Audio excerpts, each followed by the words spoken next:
Why/N, do you even know where you're going? Venom asks me in my head as we swing from building to building.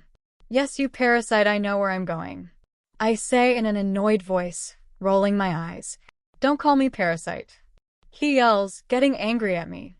I just ignore him as I make my way back to the alleyway I call home. As I'm swinging, I see lots of pro heroes running towards the hill of the now destroyed lab. Why/N, I'm hungry, Venom tells me, feeling hunger grow inside me. We are one now, so what he feels I feel, and it's starting to piss me off. Okay, let's make a little detour. Changing my course to land softly on the pavement in front of the convenience store I have come by so many times before. Okay, alien costume, you got to go back because I don't want to give the old lady a heart attack. TCH, fine. After that said, the black skin tight suit started to go back into my skin, making me look like a normal human again. Also learned my new outfit Venom stole as we were on our way home and was so kind to dress me. Walking into the little shop, a golden bell rings that was attached to the door, making my presence known. Looking inside, everything is still the same. Nothing has changed. It was a small shop, only 4 rows of stuff, but it felt like home. On my left-hand side, there were 2 rows of little snacks and munchies, and on my right, a slightly elevated long desk with little last-minute things. And long, old, dark gray, and black rugs stretched all the way to the back of the store, where all the energy drinks keep cool. In the back of the store, in front of the fridges, are 2 more rows of food and things, one on the left and one on the right behind the desk. There was only 3 other people inside. The old woman at the desk directed her attention to the new costumer who had entered. The old woman was in her 70s, hair all white and put into a low bun and covered by a beige bucket hat with a little yellow flower in the center. A light yellow long-sleeved turtleneck and light denim jeans clothed her body. Wrinkles framed her face nicely, each one telling a story of its own. Her pale green eyes glossed over due to the long night and insomnia, lit up with surprise and joy, happy to see a familiar face.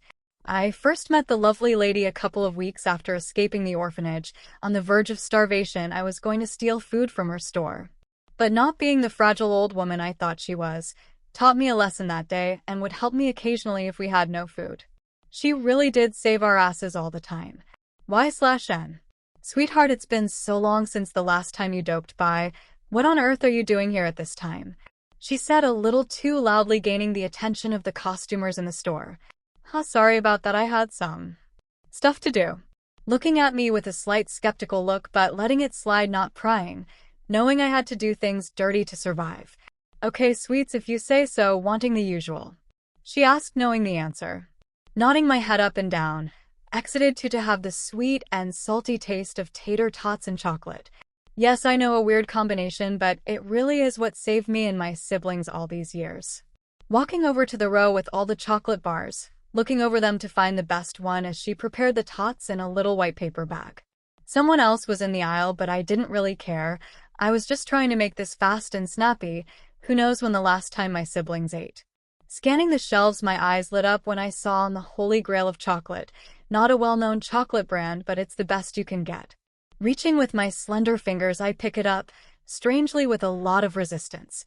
Looking further up the bar, I see a hand. Looked like a normal human had before. You see at the wrist area silver staples holding together skin and purple scars. Lifting my eyes up further, I see a man wearing dark clothing with black spiky hair, more staples, and scars on his face. Sadly, his eyes were shaded and covered by his bags. He seems so familiar, but I just can't put my finger on it. I would remember seeing someone covered in scarred purple skin. Hey there, sweet cheeks, he said in a low, rough voice. Being used to this kind of thing, men always trying to get some of my sweat, I snatched the bar away from him, replying, "Get lost." I make my way to the counter. Setting the delicious treat on the table, ready to be given my tots, I notice 2 bags of tatters when I normal only have 1 bag. Gently offering one of the paper bag to me, I grab it with one hand and the bar in the other. There you go, sweetie, you favorite. You don't have to pay for it, it's my treat, she said in the kind voice she always has. Oh, you really are too kind. Are you sure I would hate to make you lost? She cut me off. Just take it, sugar, you need it more than most people. You visiting me is good enough, and I think the man behind you would like to pay. Surprised that I didn't hear someone behind me, I start to make my way out the store, shouting aloud, "Thank you," to the happy woman. Okay, Venom, get home mask. Black goo came over my body once more, and I started my swing back to the alleyway. Sighing to myself softly as I land in front of the alleyway, venom retreating back into my body, too lazy to stay out. Walking slowly inside to see the cardboard box fort we made, which we call our home. Only a couple steps away I hear the sound of an ambush, knowing exactly it was going to happen. Grabbing a hold of the two teens' wrists that were trying to punch me and bringing the heads together to hit each other, not too hard of course. They landed in front of me on their butts, slowly looking up to see who the intruder was. Both their eyes widen with happiness, overjoyed to have their sister back. Then they shout in unison and quickly engulfing me into a hug. YNS home. Emma yelled towards the cardboard house. Hearing loud shuffling, I see Phil running at full speed, jumping up to hug me, making us all fall over. Len, I thought we would never see you again. We thought you left us. Phil says in sadness, coating his voice, bringing tears to my eyes. Hugging them all closer to my body, thinking if I let go I'll lose them. No, I would never leave you. Remember, I still have a promise to keep. Smiling at all their crying faces to comfort them, and the moment was ruined by a certain black parasite. I want to throw up. All the kids surprised to hear a random voice, looking to the side to see venom in a snake-like form. Emma screams at the top of her lungs while Ray just stares at him petrified, and poor little Phil just cries harder. They're so annoying, can I eat them? Face palming at his stupidity, I answer. No, you dumbass, you cannot eat them, these are my siblings. Venom, this is Ray, Emma, and Phil, guys, this is Venom, my new quirk. They all stare at him in awe, which surprised me. I thought they would be scared of him. I mean, they were, but at least they're fine now.